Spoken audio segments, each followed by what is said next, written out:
2017 YouTube is an era everyone should forget. It combined all of the worst trends into one year, and they were unavoidable. YouTuber music was on the rise.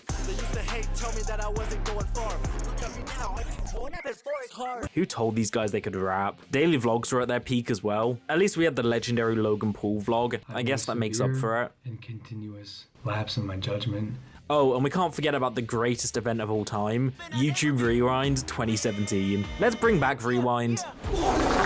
There's so much shit in 2017 to talk about, but I want to go into probably the worst content trends. It came about because of the adpocalypse. Channels were trying harder to focus on more clickable and kid-friendly content, so we saw a ton of challenge videos. It's 3 AM, it's dark, got a fidget spinner, and for the grand finale of this video, apparently if you spin a fidget spinner at 3 AM, weird stuff happens. Why do I always fall for these stupid challenges? Like, of course nothing's gonna happen. What difference does it make if it's 3 AM? Like, it's just a freaking fidget spinner. This should have been the precursor to Mr. Beast. More specifically, the 24-hour video.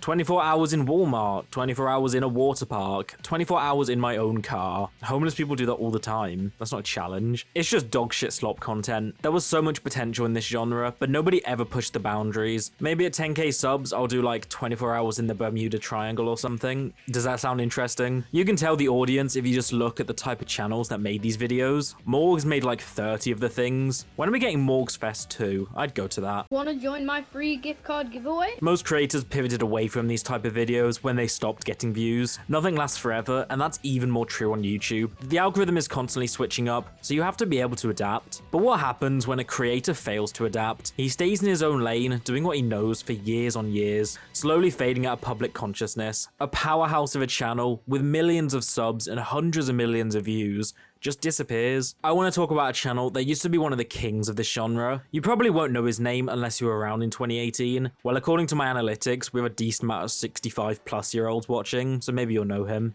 It's Killem. Killem, also known as Tom Stalinad, also known as Tom Stalinand, started his channel back in 2014, immediately hitting his groove with the type of content he wanted to make. Extreme challenge videos, ghost pepper challenge, prank videos, 6 pounds of sugar-free gummy bears. Oh no. He knew what he wanted to make, and just 7 videos into this channel, he hit 10 million views. With his video titled, I Mailed Myself in a Box and It Actually Worked, Human Mail Challenge. This would change the direction of his channel a lot, leading him away from the more mature and, well, disgusting challenges he had made previously, making more family-friendly PG videos, but keeping the same formula. He continued making videos, and honestly, they were good. Clearly inspired by channels like TGF, but aiming for a younger audience, making more inclusive type videos, with clear planning and scripting to a lot of them. Different to the improvisational feel to TGF, but he was just one man, and he had nobody to play off of, so he had to do it all himself. I can only commend it. Look at the chandelier. Look at this rocking the chandelier. Also got this. Got my friends here on the wall. A nice friends? picture. Honestly, this is my It's the actual friends. people in the Look, there's me. Look, it's when you sell the picture. There's me. Look, no, stop it. Okay, when I say his videos are good, I mean in like a fucking stupid way. Mr. Beast could never make drunk IKEA furniture building challenge. The content was so outlandish, you just couldn't help but watch. And the algorithm knew this, pushing his videos like crazy. 35 million views, 23 million views, 12 million views, 11 million views. Killem kept dropping videos, but to less success every time. As fast as you can grow on YouTube, you can also fall just as quick. In 2019, his channel had taken a massive hit. He had gone from getting millions of views consistently to barely cracking a few 100,000. Of course, these numbers are still impressive, but it's a noticeable drop from where he used to be. He just didn't have the face that a lot of these channels had. TGF, yeah, it's the black and white guy. Morgs, I know Morgs, he's that autistic kid. But Killem was just British man. Him being in his 30s didn't help either. There wasn't so much of a personality to latch onto, so it was all down to trends and content. In 2019, he posted 38 videos. Then in 2020, it fell to 5. Then 2 in 2021, and then 1 video in 2022. He had lost it.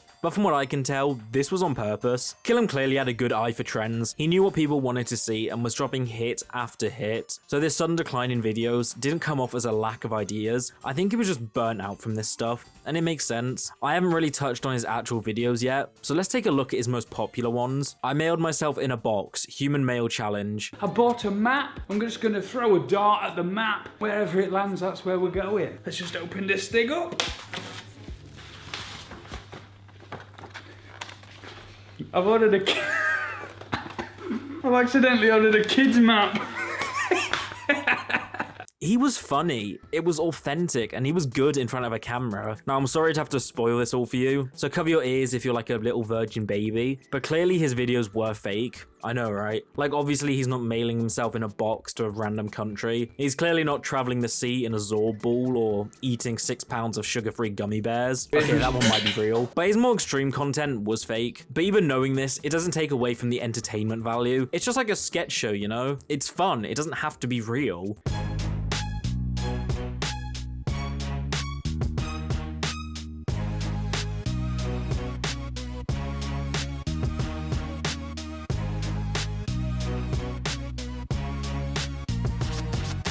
I can't tell if he had an editor or what, but these are high quality videos. You gotta think, this is 2017 standards, so give it a bit of leeway, but they were well edited, well directed. I don't know why I'm genuinely analyzing a Killem video. I hope this is entertaining somewhat. Guys, leave a like if you're enjoying the video. We're in the shop. I'm just trying to think what I need so I can take with me. I need lots of food, lots of drink. It'd be good if I could take like an Xbox or something, that'd be cool.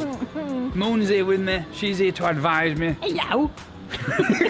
God, I remember this. In basically every single video, he'd have a segment where he just goes to the store and buys a bunch of shit. Cold beans and pickled eggs. Proper British meal. So the rest of the video is just him inside of this box. He even takes a shit. It's happening, it's happening. I need my potty. I need my potty. Oh, quick. Oh, quick. I can't show you what's happening, oh God. I feel a lot better. Seems like a theme in his videos. All of the content follows the same structure. Think of an idea, prepare idea, go to Tesco, do idea. That's all I really have to say about his content. It was very formulaic and tailored to young kids, but for what it was, it's fun. So I tried to find some replies and statements from Killem directly about what happened to him. I wanted to get some concrete evidence about why he stopped making videos, and this downfall of Killem video was very useful for that, so I'll leave the link in the description. The video itself isn't very important or good, but some of the replies give an insight to what happened. A comment states, he explained, he burned out from making all of those videos himself. He said it was a 24/7 all he would do. He also said he didn't like the fame and attention after a while. It became too much for him. Of course, this could be a lie, but it makes sense to me. People have a mixed opinion on Killem himself. Some people say he was a good, funny guy who just got burnt out. Others have a more negative view on the guy, insinuating he was a fame and money hungry, but I can't see that. Not a single video I watched had a sponsor, and with these views, I bet he was drowning in offers. Bro has a shitty skit channel now. He wanted the fame and money, he just wanted more. I think he expected every video he did to go viral because he had a few that did. There's something I was wondering. Every video on his channel now is credited as Killem and McLoaf. I guess that's his new channel. When did YouTube add this feature, like where you can put someone else's channel on your video?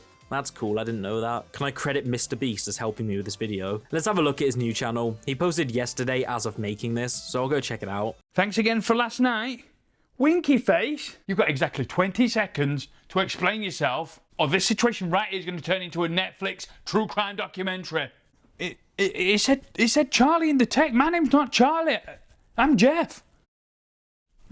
Well, it's not for me. I don't think he's got the knack for this kind of sketch content. I felt he was much better when he could play off a situation like in his older videos. These more premeditated and scripted videos just don't hit. I know his old videos probably had a script to some extent, but they felt more natural. This is just forced as hell. But maybe that's just me. I kind of hate sketch content. Even some of the biggest like sketch content YouTubers, I find it cringe and hard to get through. To me, comedy is better when it isn't like premeditated and written down. When you're improvising, something's way more funny. And the view count reflects this. He's gone from getting tens of millions of views to not being able to crack 1,000 in a day. What a fall from grace. Killem chose this path. He stopped making videos completely and switched genres. He's made enough money to last him a lifetime, so if he wants to try his hand at sketches, then go for it, man. Titling this as something like a downfall or failure seems disingenuous to me. He didn't fall off, he quit, he chose to leave, and I can commend him for that. At least he left while he still had a good reputation. Anyway, cheers guys.